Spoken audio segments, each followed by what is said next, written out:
Hoje a gente vai tentar mostrar um pouquinho para vocês sobre a força do vácuo.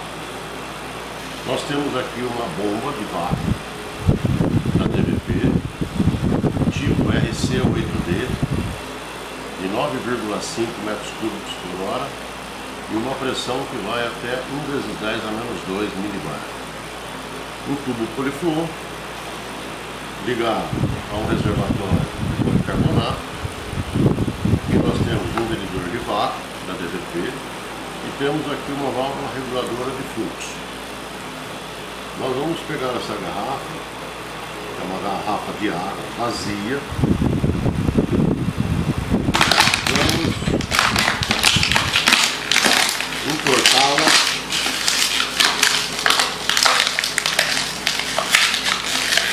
até ela ficar completamente vazia ou sem ar. E vamos colocá-la dentro dessa câmara.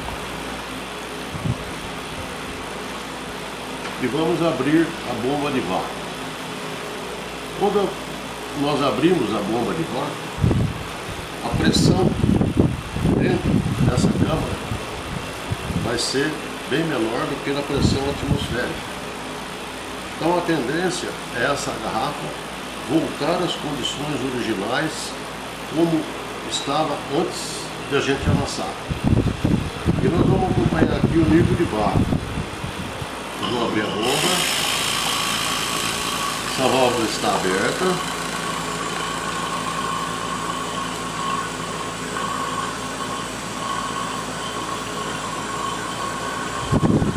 Começou a fazer o vácuo. A garrafa lentamente vai voltando às condições em que ela estava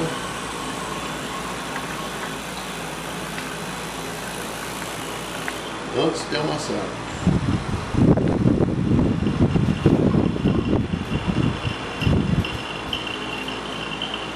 Então, esse é basicamente um princípio da embaladora a vácuo. A embaladora a vácuo, ela tem umas resistências que o saquinho, após a pressão dentro da câmara e dentro do saquinho que estamos fazendo pela garrafa, ele vai estar os dois na mesma pressão, depois ele vai ser selado. Então, nós estamos imaginando aqui que essa garrafa tem lá dentro um conteúdo para ser embalado a vácuo. Então, o que nós vamos fazer agora? Nós vamos fechar a bomba e vamos abrir a válvula reguladora de fluxo até que isso volte à pressão atmosférica.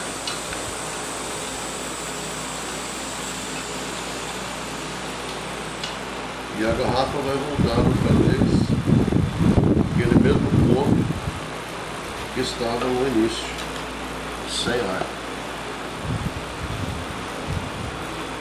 Ok? Para maiores informações, acesse o nosso site www.dvpbrasil.com.br.